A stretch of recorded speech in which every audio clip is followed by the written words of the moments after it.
Ce slogan n'est pas vain au Bloc républicain. C'est un engagement, une philosophie intégrée au sein de ce parti du bas jusqu'au sommet. Et l'on ne cesse chaque jour de le démontrer.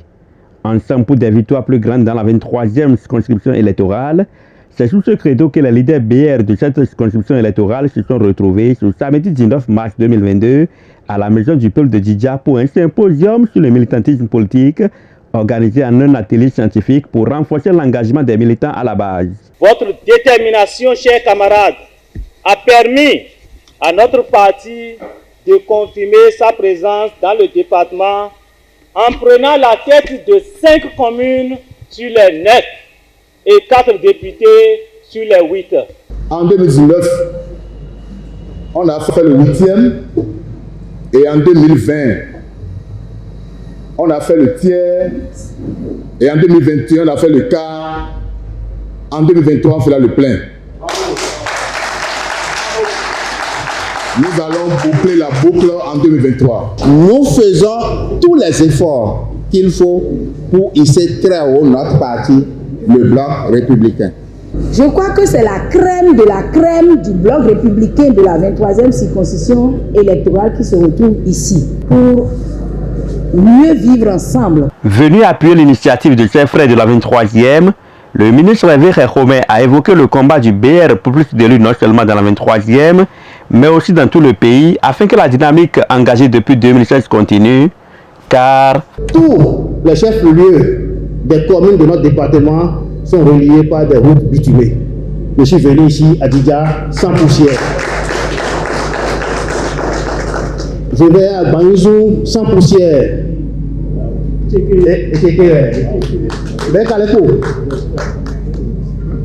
Et quand nous rentrons dans Abomey, dans Boïkon, nous sommes en train de faire un travail de voirie urbaine, de pavage, d'assainissement de nos rues.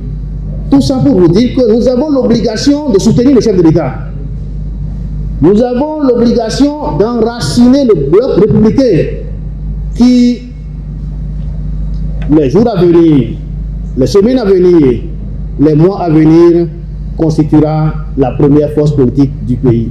Avant de lancer les travaux de cet atelier scientifique, le représentant du secrétaire général national du Bloc républicain, Hassan Seibou, a fait part de la joie du secrétaire général national Abdoulaye Biotchane pour cette initiative et la mobilisation. C'est pour ça que le ministre d'État me charge de vous encourager à vraiment cultiver cette union que j'ai vue ici.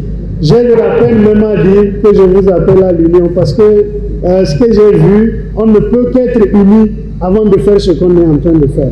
Je voudrais également vous transmettre l'autre message du secrétaire général national qui voudrait que vous continuiez à soutenir fermement, comme diraient les autres, sans condition, le chef de l'État et son gouvernement dans ce qu'ils sont en train de faire et de ce qu'ils projettent de faire. Nous devons nous battre pour que notre parti gagne d'abord. Si ce n'est pas nous, alors il faut que celui que nous avons mis gagne. Si c'est nous, il faut que nous gagnions parfaitement et que la 23e soit bouclée. Les communications, l'adoption du plan d'action annuel budgétisé 2022 et le rapport général ont été les dernières activités de cet atelier. Conflit davantage à bloc dans la 23e, les leaders BR vont encore damer le pion à leur adversaire, sinon les ravir tous les sièges en 2023.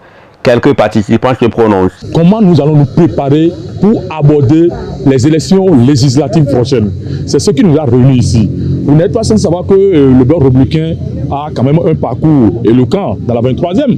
Et tout ceci, nous sommes aujourd'hui en pleine organisation, en pleine préparation pour aborder les prochaines élections législatives. Nous sommes les prunelles du BR parce que quand il s'agit des sièges, nous sommes là et nous allons encore essayer de faire pour que BR soit le parti politique des femmes et des jeunes